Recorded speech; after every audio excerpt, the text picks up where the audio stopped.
So today I wanted to talk a little bit about neo-humanism. I don't know if that's actually a term that's being used, but I'm using it now, so technically that makes it a used term. Humanism originally began at about the turn of the Renaissance. And basically what that was a strong focus on the goodness and dignity of man. And it was understandable at the time because the worst of the plague had been dealt with at that point. There would still be upcroppings, but the worst of it was gone, and it was also in the midst of scientific and academic advances in the world. And people had good reason to think that man was doing all right. But it became deeper than that. It became a shift from Geocentrism, which is a focus on God, to Homocentrism, which is a human focus, or a focusedness on man. And that's problematic because people became so engrossed in human goodness that they seemingly thought that they could do away with the state of how nature had become after the fall.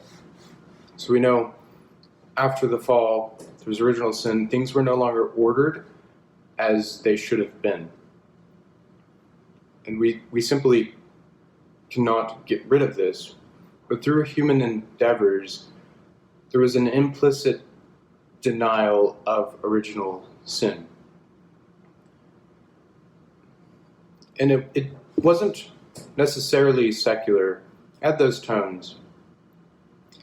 But today we see a neo-humanism, which really is a secular movement and is not a shift from theocentrism to homocentrism. It's really just a deepening of homocentrism with a kind of natural worship of man / nature, kind of a la Pachamama or Pachimama, to pronounce it correctly. I like to say Pachamama, but nature is good. However,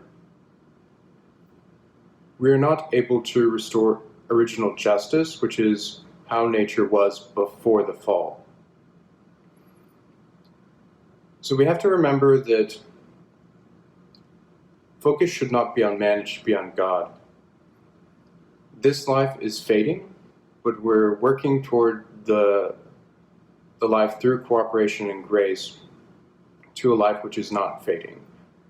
The purpose of man is not just humanity as neo-humanism would have it. The purpose of man is God, an eternal goal which he gave us. And we see a man-focusedness in health. This was common just considering physical fitness and overemphasis, even in the Catholic world, on being physically fit because nature is good and fitness is a good thing. Well, that's true. Fitness is a good thing. It's good to be fit. However, that is not the highest good. Fitness is for the good of doing other goods which are higher. And now we especially see this with the Rona thing, the COVID-19 thing. And many have become too focused on health. Health is a good thing. Ethical medicine does a partial restoration to the natural order towards how things were before the fall. But remember, just being ordered in nature is not enough. God gave us a supernatural purpose. And so health aids us in reaching the supernatural purpose. which is what we should be striving towards. So we're to use our health, we're to use our body for the higher good. We're to use it instrumentally. So we're to use our body as a tool without being overly concerned about our health. For instance, like Christ, he definitely wasn't concerned about his physical health when he was dying on the cross for us. He chose to sacrifice a good thing for an even better thing, to redeem man. And in the same way, we're called to use our health, which is good, to seek higher goods, to seek goods which aid in salvation. So this life is fading. Our bodies are fading. Our health will always fade. We should never be overly concerned with bodily health, because bodily health is, though good, it is not the highest good.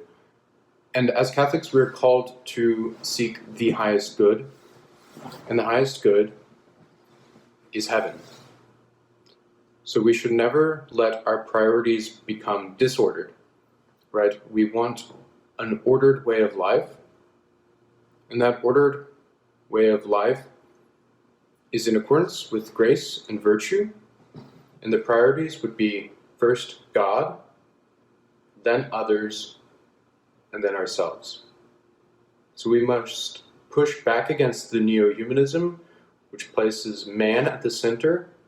We must allow the center place to be taken by God, and then work for the good of others and work for ourselves.